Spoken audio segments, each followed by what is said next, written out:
Dans cette vidéo, on va présenter comment effectuer une décomposition en éléments simples lorsqu'on a un produit de deux polynômes d'ordre 1 au dénominateur.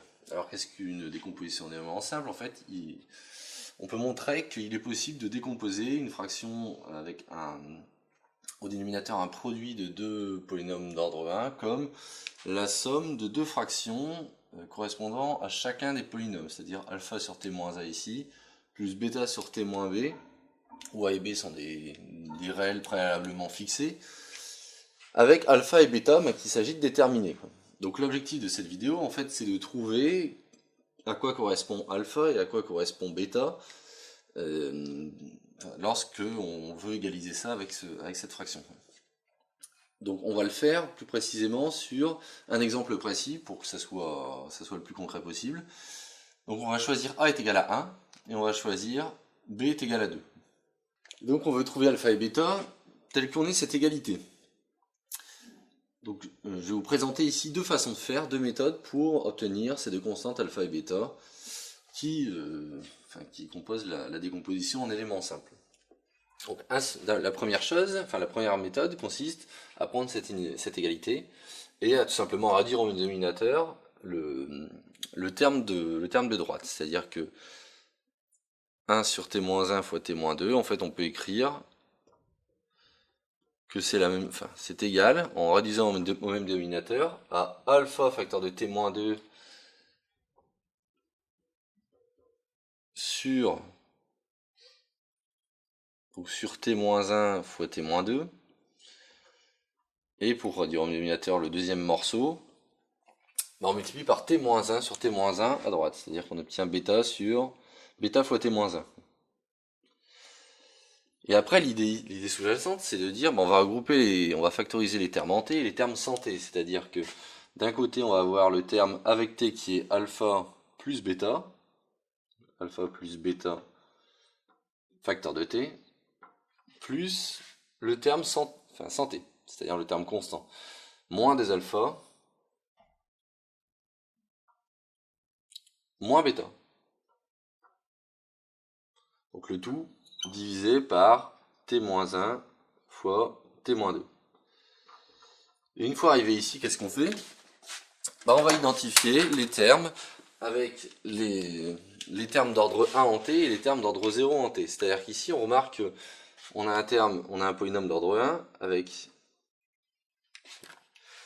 un certain t, et on a un terme d'ordre 0, c'est-à-dire qu'on a du t puissance 0. Et ici, on a la même chose, c'est-à-dire qu'on a une constante, et on peut écrire également un terme en t, c'est-à-dire sous la forme 0 fois t. Si bien que le alpha plus bêta qui se situe ici va correspondre au terme en 0 en identifiant, et le moins des alpha moins bêta va quant à lui correspondre au terme constant est égal à 1. Si bien qu'au final, on va se retrouver pour avoir cette inégalité. Cette inégalité va être satisfaite dès que les deux équations vertes et roses, que je vais écrire ici, seront satisfaites. C'est-à-dire que si moins 2 alpha moins bêta est égal à 1, et si alpha plus bêta est égal à 0, si alpha plus bêta est égal à 0, dans ce cas-là, on aura cette égalité-là. Et ce système, c'est un système d'équations à deux équations, deux inconnues, qu'on peut résoudre donc de la façon suivante. On obtient que bêta est égal à moins alpha. On remplace par substitution dans la seconde équation, ce qui nous permet d'obtenir, comme bêta est égal à moins alpha, alors moins bêta est égal à alpha. Donc ça nous donne moins alpha égal à 1. Si bien qu'à l'arrivée, on se retrouve avec alpha égale à moins 1 et bêta égale à 1. Ce qui au final nous permet d'obtenir que 1 sur t-1 fois t-2 sera égal donc à alpha, c'est-à-dire moins 1 sur t-1 plus bêta, c'est-à-dire 1 sur t-2. Première façon de faire, donc la réduction en dénominateur et l'identification, réduction en dénominateur ici, identification des termes d'ordre 1 du polynôme et des termes d'ordre 0 du polynôme. Donc voici ce qu'on obtient. Donc 1 sur t-2. Voici ce qu'on obtient.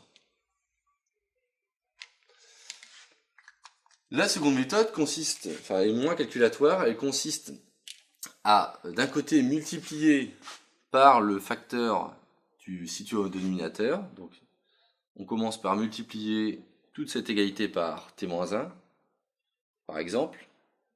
Alors on va voir tout de suite quel est l'intérêt de faire cette opération. Qu'est-ce qui se passe si on multiplie par t-1 cette égalité? On se retrouve avec 1 sur t-2 ici est égal à alpha plus bêta fois t-1 sur t-2. Alors qu'est-ce qu'on a gagné? On a gagné que, imaginez que maintenant on prenne t est égal à 1, ce terme-là avec le bêta va disparaître. Et il ne restera plus que alpha est égal à une certaine constante. Donc la deuxième étape, c'est prendre t égale à 1, et une fois qu'on a pris t égale à 1, on a alpha qui apparaît directement avec très peu de calcul, si vous voulez. Si alpha est égal à 1, pardon, si t est égal à 1, ce terme-là sera égal à 0. Il nous restera donc alpha est égal à ce terme qui vaut 1 sur 1 moins 2, c'est-à-dire moins 1. Et donc on retrouve la première chose, la constante alpha qu'on avait trouvée tout à l'heure. Donc une fois qu'on a trouvé bêta, on fait exactement la même chose sur le terme. Une fois qu'on a trouvé alpha, on fait la même chose sur le terme en bêta, c'est-à-dire qu'on va multiplier par le polynôme qui correspond, qui a son dénominateur, c'est-à-dire t-2, donc multiplier par t-2, ce qui va nous permettre d'obtenir une certaine égalité, qui est la suivante. Donc on obtiendra 1 sur t-1 est égal à alpha facteur de t-2 sur t-1 plus bêta. Et une fois qu'on en est là, même chose, quelle est la constante qu'on va devoir prendre, enfin quel est le choix de t qu'on va prendre pour pouvoir annuler ce terme-là et obtenir un truc très simple à calculer? C'est t égale 2. Si on prend t égale 2, ce terme-là disparaît. Deuxièmement, prendre t égale 2. Et si on prend t égale à 2, on a 1 sur 2 moins 1, c'est-à-dire 1. Donc ce terme-là vaut 1. Est égal à 0 plus bêta. Si bien qu'au final, on se retrouve à nouveau avec bêta égale à 1 et on retrouve exactement le même résultat pour notre décomposition en éléments simples. Et voilà, donc ça termine la petite démonstration pour les décompositions en éléments simples.